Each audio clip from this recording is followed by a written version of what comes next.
tous, une vidéo pour parler des perceptions extrasensorielles, de nos capacités, de nos dons. Alors on a tous ces dons, on est tous à même à pouvoir les utiliser. Après certains ont plus de faculté à être clairvoyant, à être médium, à être clair ressentant, à avoir un bon ressenti interne. Ça c'est propre à chacun suivant nos bagages. Déjà, on a nos cinq sens qui nous permettent d'entrevoir le monde physique, matériel, c'est-à-dire qu'on voit des choses, on entend, on goûte, on sent des choses. On peut toucher le monde matériel et physique. Et puis, ces sens ont une prolongation dans le subtil, c'est ce qu'on appelle les perceptions extrasensorielles.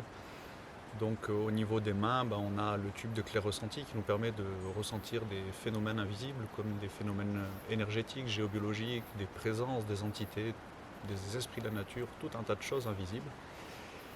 Et puis on a notre canal de clair info ou médiumnité comme certains l'appellent, qui lui nous permet d'avoir des informations, des messages, des idées qui viennent des plans, des fréquences plus élevées, d'êtres de la nature, de guides, d'êtres de lumière, de tout un tas de présences qui vibrent à des fréquences un peu plus élevées. Et ce tube de clair info est, on va dire, un des tubes les plus importants, un des canaux les plus importants, parce qu'il s'il n'est pas assez développé, s'il n'a pas assez de largeur, de grosseur, et du coup les autres tubes ne seront pas actifs et on ne pourra pas s'en servir pleinement.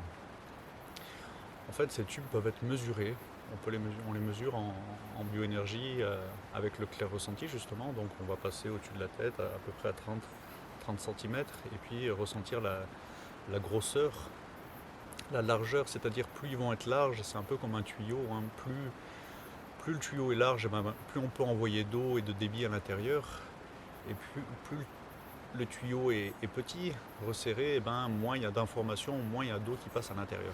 C'est un peu la même chose pour nos tubes. C'est-à-dire plus ils vont être gros, développés, plus il y a d'informations, plus il y a de débit qui passe à l'intérieur.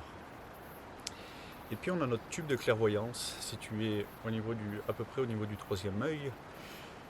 Et lui, il va nous servir à percevoir des choses subtiles, des choses de l'invisible. Comme moi, au début, il a commencé à s'ouvrir, j'ai commencé à percevoir les corps de lumière, les corps énergétiques autour des personnes. Et puis petit à petit, je commençais à voir des couleurs. Et puis, du coup, on peut voir des phénomènes géobiologiques, des esprits de la nature. On peut voir tout un tas de choses qui n'est pas visible dans le monde physique. Et puis on a deux canaux au niveau des oreilles qui nous permettent d'entendre des sons, des fréquences, des vibrations qui viennent aussi des plans subtils. Et puis on a un canal au niveau du nez et un canal au niveau de la bouche. Donc au niveau du nez, on peut sentir des fois des odeurs. Moi, ça m'arrive quand je vais en géobiologie dans des maisons de sentir des odeurs de certaines entités. C'est-à-dire qu'à des moments, mon canal de clairvoyance est moins actif, mais du coup, il y a une odeur. Je sens qu'il y a une entité par ici ou par là, et du coup, un peu comme un chien, j'y vais avec le nez, je flaire ces présences et puis après je vais pouvoir les toucher, ressentir quel effet ça éveille en moi et puis avoir des informations sur ces présences. Et puis pareil au niveau du canal de la bouche, on a la faculté de goûter, on va dire, des saveurs qui nous viennent des plans subtils. Voilà, donc ces canaux, on les possède tous. Comme j'ai dit au début, certains sont plus actifs que d'autres, ça dépend un peu de nous, de nos bagages, de ce qu'on a développé durant notre long chemin. Et voilà, ces capacités, pour moi, c'est simplement une étape sur le chemin de notre évolution.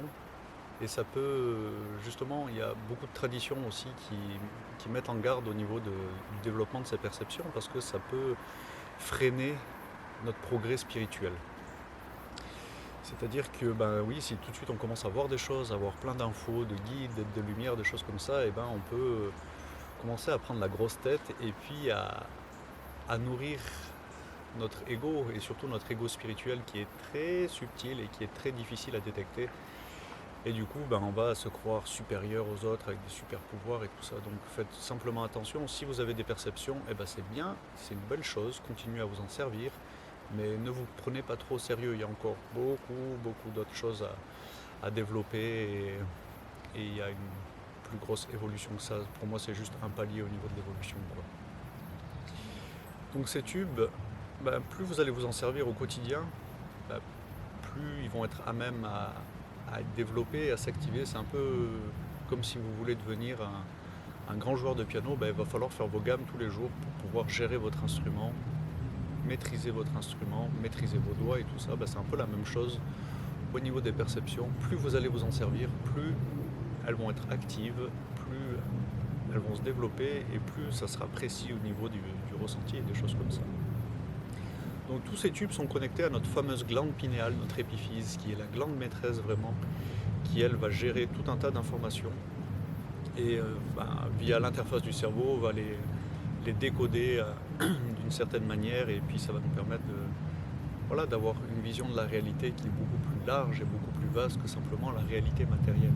En sachant que la réalité matérielle c'est moins de 1% de la réalité globale de tout ce qu'on peut percevoir dans ce monde. C'est-à-dire déjà au niveau matériel, il y a plein de choses, il y a plein d'arbres, plein de pierres, plein de choses matérielles, plein de choses physiques. Et à savoir que tout le vide, tout l'espace qu'il y a autour est plein d'informations et rempli d'énergie. Et donc ces perceptions, suivant comment on les règle, suivant comment on les utilise, vont nous permettre de percevoir un peu plus ce monde subtil.